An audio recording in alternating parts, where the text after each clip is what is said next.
Good day everyone, this is Group 12. So I'm Rafael Macasinag together with Annalisa Asmawel.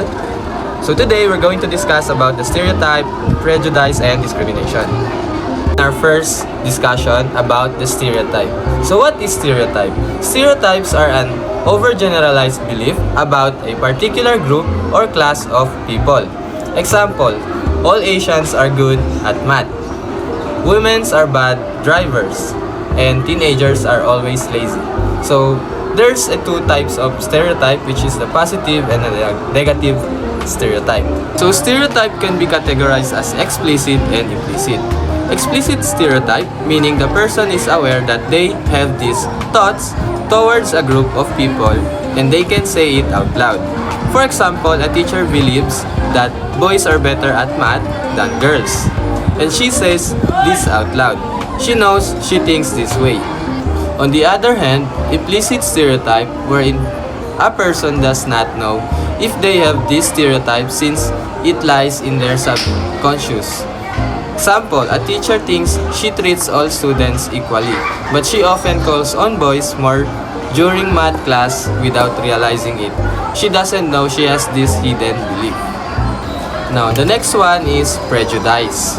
Prejudice means it is an unjustified or incorrect attitude, usually negative, towards an individual based solely on the individual's membership of a social group.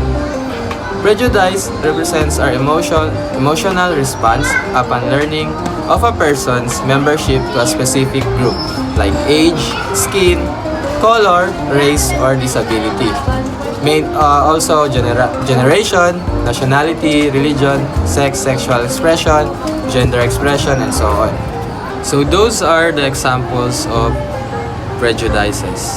As you can see, disliking someone just because they are from the different religion. Also, there is also a example here, which is feeling uncomfortable around people with disabilities.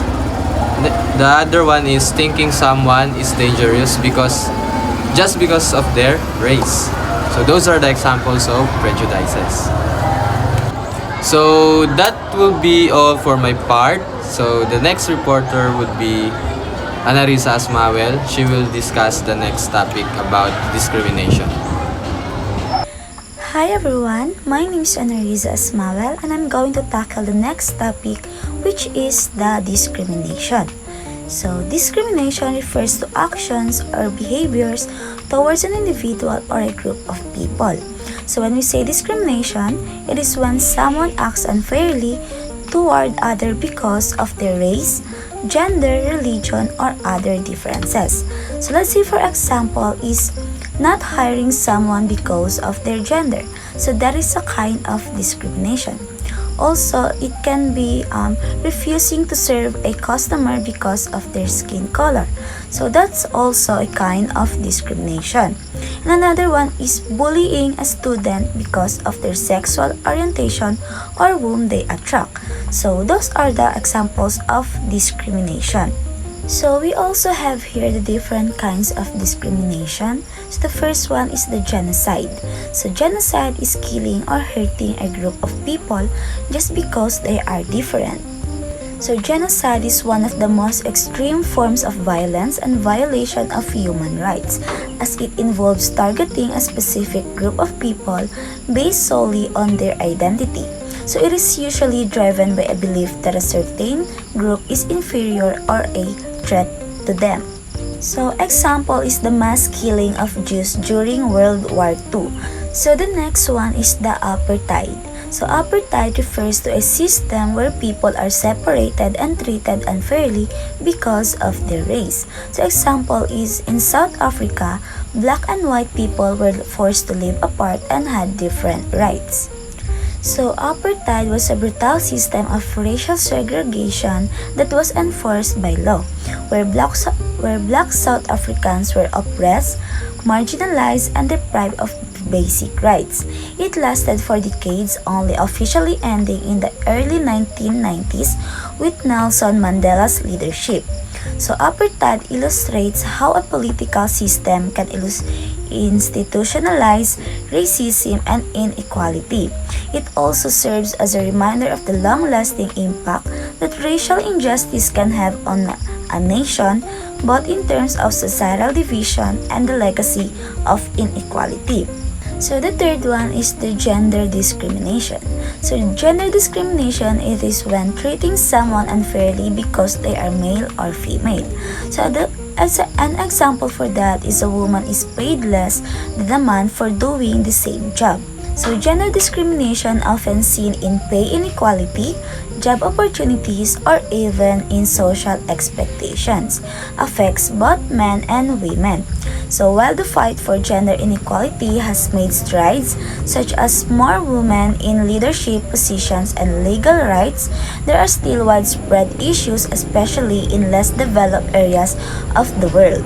So this connects to broader themes of justice and fairness, as it challenges the idea that anyone should be judged based on their gender rather than the abilities or contributions. So the fourth one is the LGBT discrimination. So it is when treating someone badly because of who they love or how they express themselves. So example is a boy is bullied at school for acting or dressing differently. So LGBT discrimination is a discrimination against the LGBTQ plus community stems from a misunderstanding or rejection of non-normative sexual orientations and gender identities. So this kind of discrimination often manifests in hate crimes, exclusion from legal rights, and social stigmatization.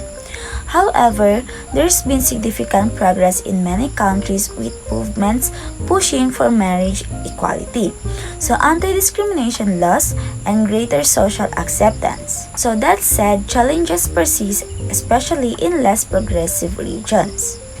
So those are the different kinds of discrimination. So do you think with those kinds of discrimination we can live freely and peacefully here in the world?